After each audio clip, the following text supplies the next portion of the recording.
Bonjour et bienvenue. On entend beaucoup parler d'organisation apprenante, de culture du feedback. Oui, ce sont des concepts très à la mode. Exactement. Et ça sonne très bien. Mais concrètement, comment on fait? Les documents qu'on analyse aujourd'hui proposent une réponse vraiment fascinante. C'est plus qu'une méthode, en fait. C'est une approche globale. C'est ça, un outil de développement qui aborde le problème comme un système, avec trois leviers qui doivent s'aligner pour que ça marche. Tout à fait. Et cette approche est intéressante. Au lieu de juste dire «formez vos employés», on nous montre une architecture en trois parties.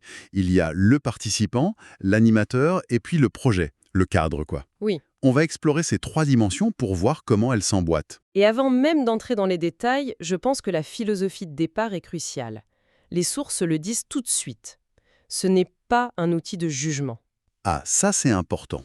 C'est un levier de développement. L'idée, ce n'est pas de distribuer les bons et les mauvais points. La démarche se fait en deux temps. D'abord un état des lieux. Où j'en suis en gros? Voilà. Mes forces, mes fragilités. Et ensuite une projection. Comment j'avance. Et entre les deux, il y a ce moment clé. Ils appellent ça le pivot réflexif. Le pivot réflexif, j'aime bien le terme. C'est le déclic, quoi. Le moment où l'analyse du passé devient un vrai plan d'action pour l'avenir. C'est là que tout se joue, en fait. D'accord, alors allons-y. Plongeons dans le vif du sujet, avec ce premier levier, le participant. Hmm. On ne lui demande pas juste de faire une introspection.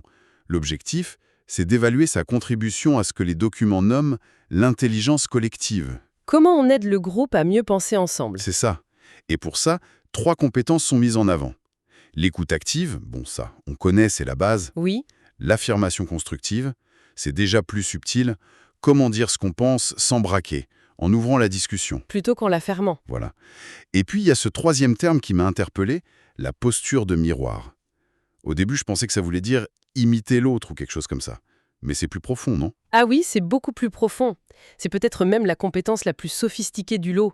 Être un miroir, ce n'est pas juger, ce n'est pas conseiller, ce n'est même pas être d'accord. D'accord. C'est renvoyer à l'autre sa propre pensée, mais sous forme de questions. Par exemple, quand tu dis que la réunion était difficile, qu'est-ce qui s'est passé exactement pour toi? Ah oui, je vois. On ne contredit pas. On ne valide pas non plus, on aide l'autre à creuser, et l'impact sur le groupe est énorme. Sans écoute active, on a des monologues. Sans affirmation constructive, on a le conflit, ou alors le consensus mou. Le fameux consensus mou où personne n'ose rien dire. Exactement. Mais sans cette posture de miroir, le groupe reste en surface. Il ne va pas en profondeur. C'est très clair.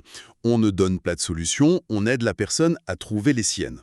Au-delà de ça, il y a un autre axe pour le participant, sa capacité de... Méthodologie et réflexivité. Oui, là on entre dans le cœur du processus d'apprentissage personnel. Et parmi les idées listées, celle qui me semble centrale, c'est la distanciation critique. Prendre du recul sur sa propre pratique. Facile à dire. Mais pas si simple à faire. C'est le cœur du réacteur, ça. La distanciation critique, c'est un peu comme si on passait du rôle de l'acteur à celui du metteur en scène. J'aime bien cette image. Sur le moment, on est sur scène, on est dans l'action, on réagit. La distanciation, c'est quand on s'assied dans la salle, on regarde l'enregistrement et on se dit Tiens, à ce moment-là, pourquoi j'ai réagi comme ça? C'était quoi mon intention?» Et si j'avais dit autre chose? Voilà. Comment la scène se serait terminée? C'est ça qui transforme une expérience brute en apprentissage. Sans ça, on risque juste de répéter les mêmes scénarios. Et ça mène logiquement au dernier point pour le participant, la projection et transfert de compétences. L'idée, c'est que ça ne reste pas dans la salle de séminaire. Il faut que ça serve au quotidien. C'est ça. Ils utilisent l'image d'un pont pour illustrer la transposition vers le quotidien, le but final étant un développement continu. Bien sûr. Donc on voit bien que le participant a une énorme responsabilité. Mais il n'est pas seul. Et c'est là qu'intervient le deuxième personnage, l'animateur. Qui est bien plus qu'un simple modérateur. Absolument. On commence par la base, sa posture et son cadre éthique. Le but, c'est de garantir la sécurité psychique. C'est la fondation de tout. Et ça repose sur 4 piliers. Confidentialité, neutralité, ne pas dire c'est bien ou c'est mal, équidistance, et surtout intervenir en cas de jugement entre pairs. C'est un espace protégé. Et ce qui est contre-intuitif, c'est que plus le cadre est rigide, confidentialité, neutralité, recadrage ferme si quelqu'un dérape, plus les participants se sentent libres. C'est un paradoxe intéressant. C'est la contrainte qui crée la liberté, la sécurité permet la vulnérabilité, et c'est cette vulnérabilité qui permet l'apprentissage. Si on a peur d'être jugé, on ne dira jamais rien de vraiment important. Sans ces murs porteurs que l'animateur construit, la maison s'écroule. C'est très bien dit. Et au-delà de l'éthique, il y a la technique. Ce qui m'a frappé dans la méthodologie de la maîtrise de la méthodologie, c'est la tension que l'animateur doit gérer. Oui, il est sur un fil. D'un côté, il doit être un gardien du temps presque maniaque, s'assurer que chaque phase est respectée. Et de l'autre, il doit poser des questions ouvertes, des relances qui invitent à prendre son temps. C'est un vrai numéro d'équilibriste. C'est exactement ça. Il est comme un chef d'orchestre. Il doit à la fois suivre la partition à la lettre, les phases, le temps, et en même temps, il doit être à l'écoute de ses musiciens, sentir l'énergie du groupe. Savoir quand accélérer, quand laisser un silence. Précisément, il régule les temps de parole, il s'assure que l'écoute est réelle, et surtout, il fait circuler la parole. Le grand piège, c'est que la discussion devienne un ping-pong entre lui et celui qui expose sa situation. Son rôle, c'est que tout le groupe travaille. Un chef d'orchestre, j'aime beaucoup l'image. Et son rôle ne s'arrête pas là, hein. Les documents parlent aussi d'apports professionnels éclairants. Il n'est pas juste un facilitateur. Non, il enrichit la discussion, il mobilise des concepts, il propose des changements de perspective, il aide le groupe à passer d'une histoire personnelle à une réflexion sur le métier. Il apporte de la hauteur. Voilà, bien. Donc, on a un participant engagé, un animateur compétent, on pourrait croire que c'est bon. Mais non. Mais les documents nous disent que non.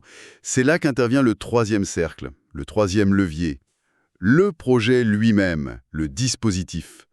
Et ça commence par quelque chose de très terre-à-terre, l'organisation logistique et matérielle. Souvent le parent pauvre de ces démarches. On y parle d'assiduité, de stabilité du groupe, d'un lieu confortable.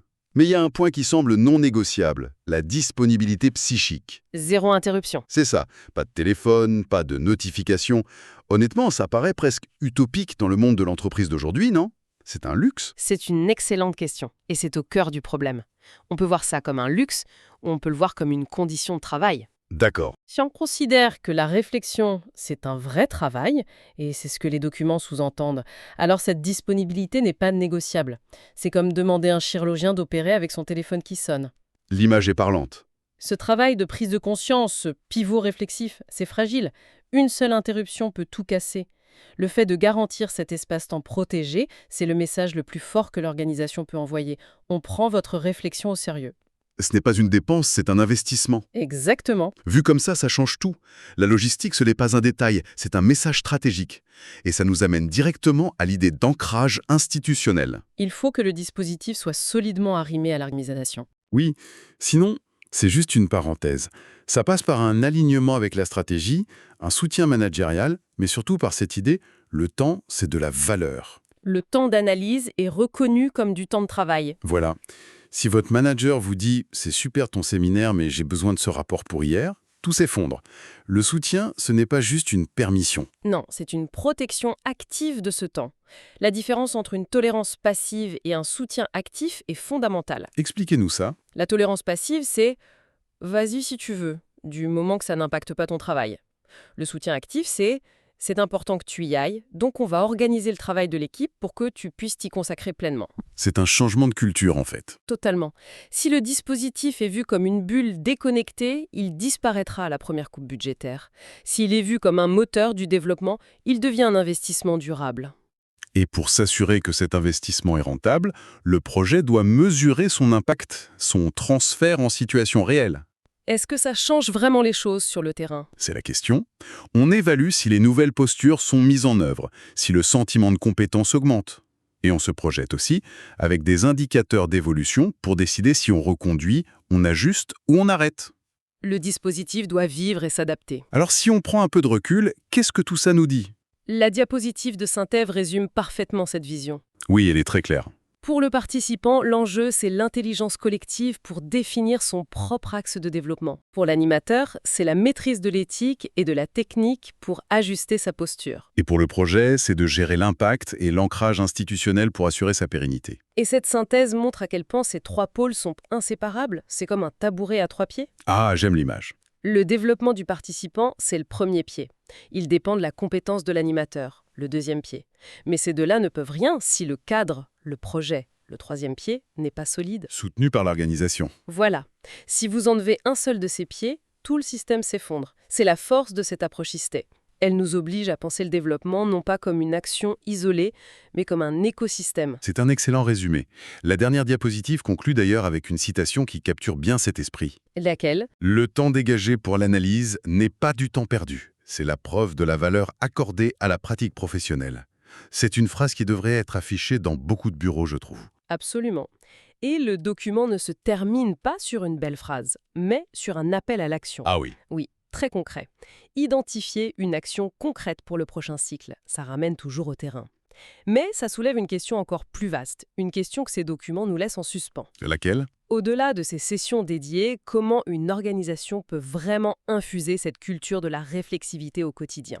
Comment faire en sorte que ce fameux pivot réflexif ne soit pas un événement exceptionnel, mais devienne un réflexe permanent pour chaque professionnel, transformant ainsi l'expérience en compétence jour après jour? C'est peut-être ça le véritable enjeu.